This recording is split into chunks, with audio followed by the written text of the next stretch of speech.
What is up, you guys? I just finished watching Monday Night Raw. I'm not going to do a full show review or anything like that because I didn't think the show was that good. It wasn't like um, particularly bad, but just wasn't good or anything.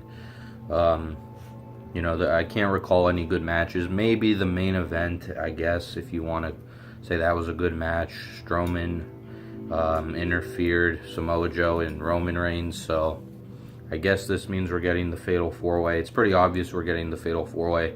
I just didn't really like the finish to that match. You had Strowman come in and beat up Roman and Joe. A couple slams, nothing major here. And they just end the show, so no result in the match. Maybe they rung the bell or whatever. I don't know if it was a no DQ match or whatever, but I just didn't really like that finish.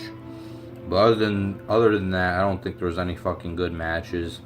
The whole point of watching this episode, everyone wanted to know the big secret with Kurt Angle, and I think we can safely say that nobody saw this coming.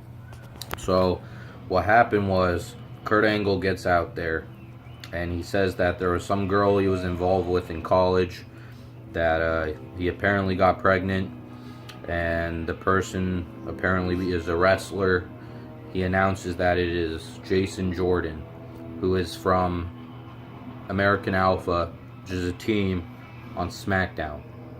So very random, makes like no fucking sense. As soon as he announces it, they just go straight to commercial, so it's like, what the fuck?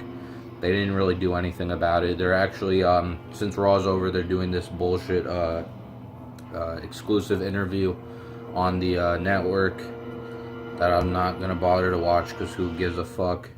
So apparently Jason Jordan is Kurt Angle's son. I don't fucking get it. Just random as fuck. Such a weird build to this. It just really doesn't make any sense to me. Now here's just a little thought. American Alpha is very much compared to Team Angle back in the day. Team Angle was Kurt Angle with Charlie Haas and Shelton Benjamin. Now we all have been hearing Shelton Benjamin was supposed to return last year, and we've been hearing he might return again this year, but I don't think this really has to do anything with that. It might. It's just a little comparison. I really have no idea. Probably doesn't mean anything, but I guess this is just to elevate Jason Jordan, because what the fuck has he done? Honestly, American Alpha hasn't done jack shit in this company. They won the belts like one time. So I don't fucking know. I just don't get it. Like, what does this lead for SummerSlam? I thought Kurt Angle was gonna wrestle again at SummerSlam. Hopefully this leads to some sort of a match with Kurt Angle.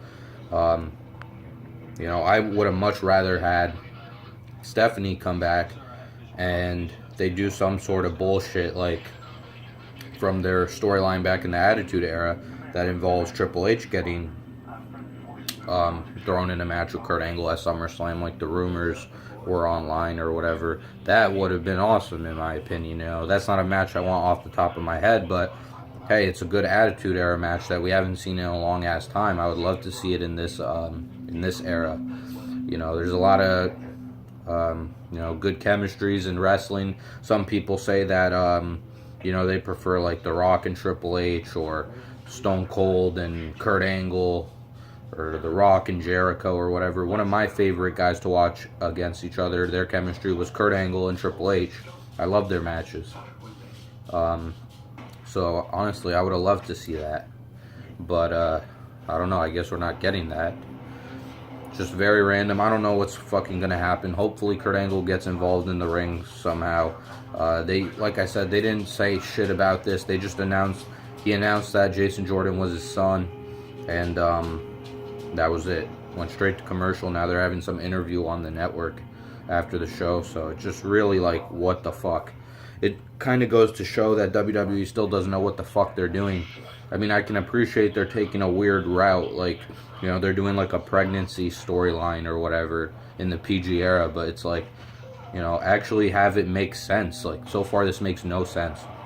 So that's just a few of my comments and thoughts on that. I don't want to judge it too much because, like I said, they didn't do anything, and we'll see what it has to offer in the upcoming weeks. It's probably going to be lame as fuck, knowing WWE, but, you know, yeah, it's just very, very odd. And this also goes to show how retarded people are online. The YWC, all these fucking morons that, they're like, oh, it's going to be Dixie Carter. Eric Bischoff said it was Dixie Carter. Or Kurt Angle's going to be revealed as gay or whatever. It's like, these are the people with no fucking life that just throw out all these lies on the internet. It's probably just their own ideas and they try to get you to believe it. They just make up these random videos to get a lot of views, or I don't know. It's just weird. These are honestly the fans that are killing wrestling, the smarks as they want to call it, but it's like, it's whatever. So yeah, I thought that was weird. The main event was okay, but I just didn't like the finish.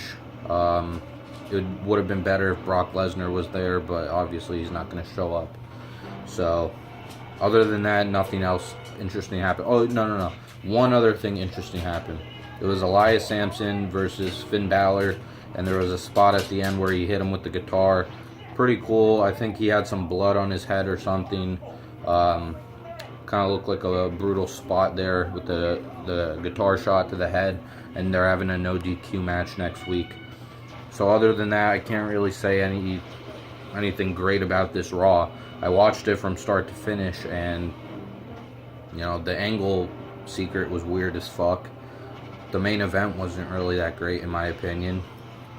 But yeah, so next week I'll most likely be watching Raw again. I'm probably not going to review it. All I know is that there's going to be number one contenders match for the Divas Championship or whatever. It's going to be Bayley and Sasha Banks. Winner faces Alexa Bliss at SummerSlam.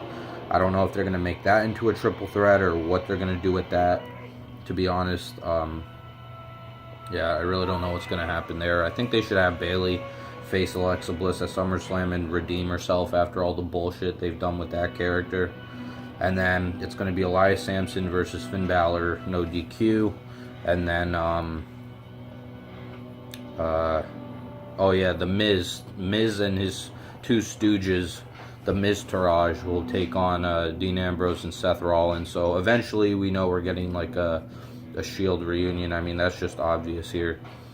And yeah, so, not really any good matches. Only cool spot was when Finn Balor got hit in the head. That was kind of cool, I guess, but I don't know. Other than that, the show was kind of shitty. But yeah, those are some of my Raw thoughts, people. I'll definitely do actually a pay-per-view review. I just learned now on a commercial that it was fucking Battleground SmackDown pay-per-view. It's actually not that far from where I live. It's like an hour or two away in PA, and it's the same arena I'll be going to next year for an event, but I'm not going to this shit because I don't give a fuck really about SmackDown anymore. Do I really want to see Jinder Mahal in a Punjabi prison match? Fuck that. I mean, it would be a cool stipulation to see. They don't really do it, but yeah. So I'll be doing a pay-per-view review, Battleground, this Sunday. Thanks for watching. Peace.